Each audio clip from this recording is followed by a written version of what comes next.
Hello, I'm Stuart Bloor, and I've said on at least 2 occasions in recent weeks that I was moving on from Canal perch, but I keep coming back, more comebacks than Frank Sinatra. But you know what, as far as angling's concerned, you can't have too much of a good thing, can you? And I'm looking forward to a couple of hours now, up to dark, see if I can catch me a stripey from the cut. It's been a very quiet afternoon. Apart from the wind, that is, some of the gusts have been something else. Been watching that tree behind me in case it comes down on me. Another tip, isn't it? Don't fish too close to trees when it's windy. Anyway, there are perch out there. I know that. I can tell from the slight taps and little plucks that I've had on the end of the rod. I know that they're perch. I can tell the way that they're taking the bait and the way that the tip is reacting. Anyway, as the shadows start to lengthen, I'm very confident that I'm going to nab one of them.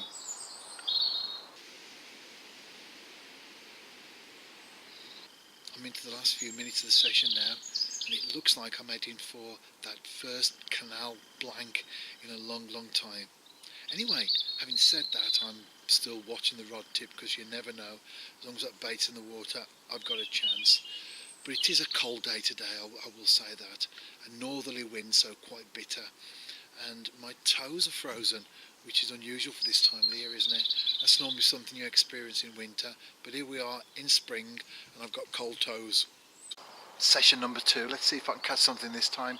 Mind you, having said that, this is a really short session, very early in the morning, nothing stirring yet, other than the birds, that carrion crow there.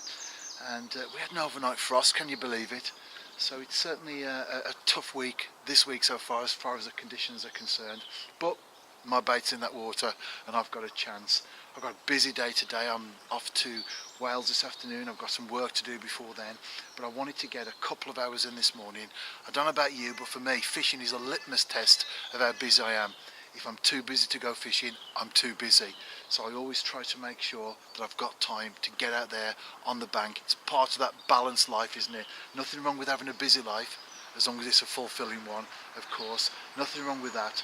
But as long as I can get out on the bank, I'm a happy camper.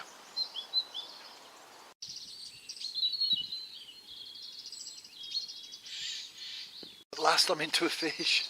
It's not a big one, it's a perch. My target species. It's in the net and I'm a happy camper. Just a small fish. I did net it, as I said, just to be on the safe side.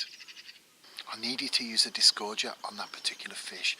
Now I would say that if you're going after perch, a disgorger is not an optional extra, it's an essential item that you need to take with you, because invariably, especially when you're fishing with worm or maggot, perch, being greedy characters, they will take the bait down.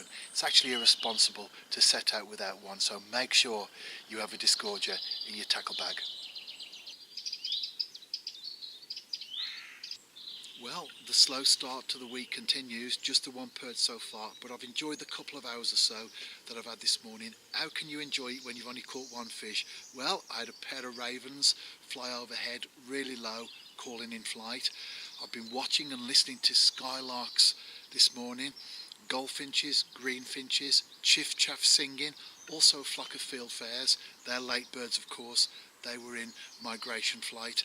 And where I am, I've got coltsfoot, butterbur and lesser celandine all in bloom. Angling, the perfect platform from which to view the natural world. I'm back on the bank. It's a different venue this time, a little bit bigger than the canal, as you will see during the course of this particular filming. Anyway, the footage that you can see while I'm talking is of a roosting tawny owl. They're often heard but not always seen. They are fairly elusive, which is surprising considering they are quite large birds. You don't often see them, even though you hear them quite a lot, especially for us as anglers out at night. Anyway, this one I managed to capture, a roosting tawny owl. Fantastic footage, not brilliant, because it was a little bit hidden in the ivy on the tree and I had to focus in, so not quite as steady as I would like, but nevertheless it was great to see.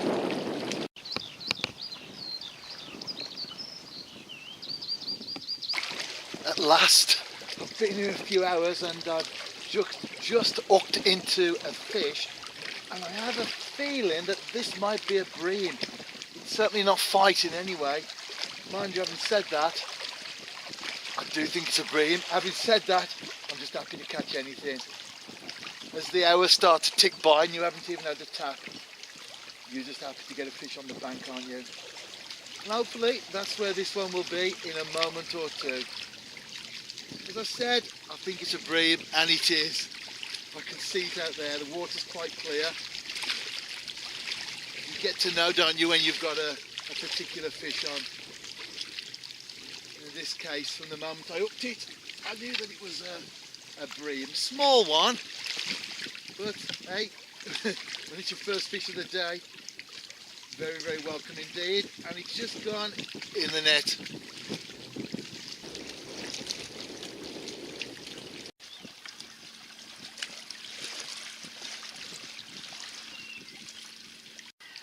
My session comes to an end. I would have liked to stay up to dark, but I'm playing football tonight.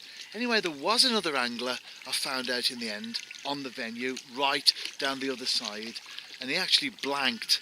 So, putting everything into perspective, my one little bream was a result, wasn't it? I'm back on more familiar territory now, the canal again. Anyway, I'm having me a couple of hours up to dark. I've let the boats pass through, hopefully get no disturbance now. The canal is a little bit coloured, so I figured there have been boats through regularly during the day, but hopefully they're all moored up for the evening and I'll get into some perch.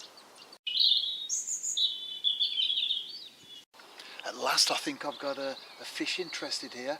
I've had a few plucks that haven't been from my target species, but I think this one could well be. And I'm ready to strike now. And I'm into a fish.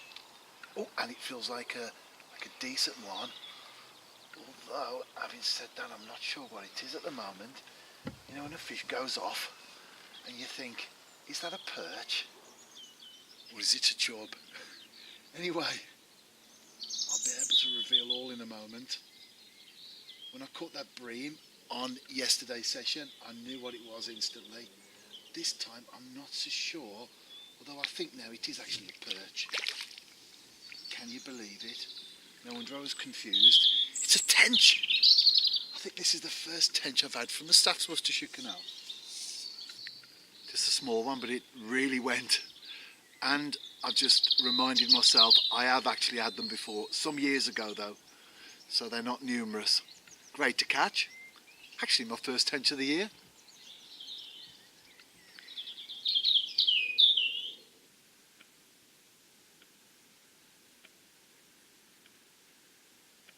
Well, that was a pleasant surprise to catch that tench.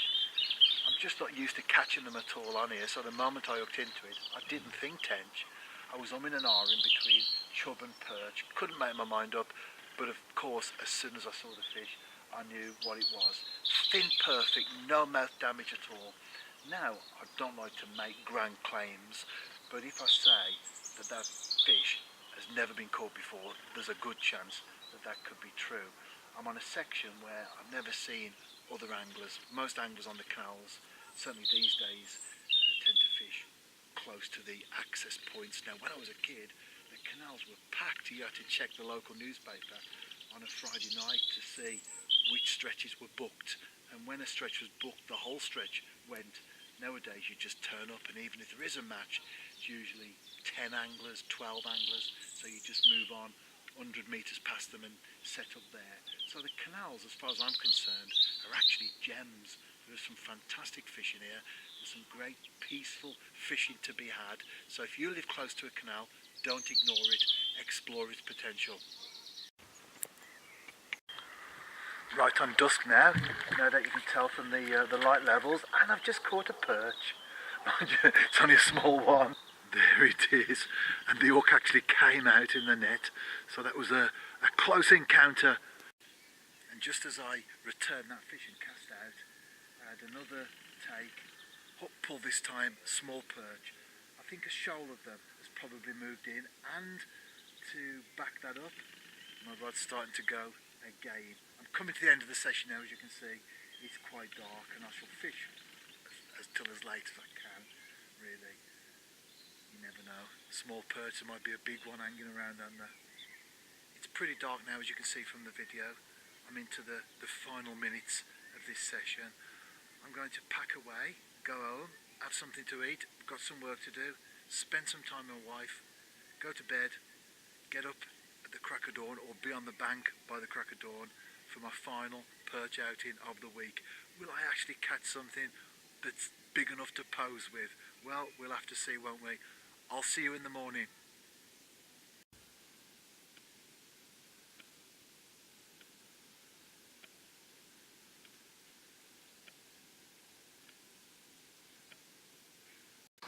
And here I am, my final outing of the week. Walking back to the car after I was fishing yesterday, I spotted a badger and it was just coming out of a set, saw me, went back in. I waited, I knew it would resurface at some point, and I managed to get the footage that you saw, very grainy of course. It was quite dark by then, but nevertheless I'm sure you could pick the badger out in the centre of the screen. But while I was there, waiting for the badger to put in an appearance, what comes over? A nightjar. I said that I need to start posting all these things on my Facebook, so I'm going to do a daily nature post on my Facebook because I do enjoy nature. And as I've often said, angling is the perfect platform from which to view the natural world. First cast, a tiny chub. Small, but perfectly formed. Second cast, and I'm into a fish. It's a little bit bigger, and it's my target species. I say a little bit bigger, not as big as the ones I would like to catch, but after the week I've had, very welcome indeed. My third species of the morning, a roach. You can see the tail there at the back. Now that is on both sides. Something's tried to grab that, hasn't it? And fortunately for the roach, it didn't succeed. I've been into the small fish this morning, and now I've got something a little bit bigger. It's a chub. I can see it, and no doubt you can hear it splashing away. A pair of big rubber lips coming into the net. Not a big fish, but as I keep saying, they're all very welcome, aren't they? Although I'm after perch, I'm not unhappy if I catch something else.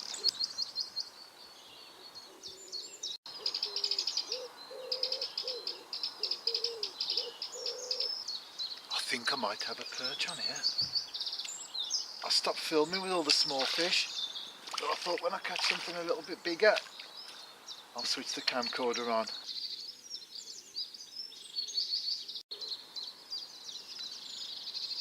Video comes to an end. Out and about yourself, tight lines. I'll see you next week. If you're on Facebook, send me a friend request and I'll happily add you.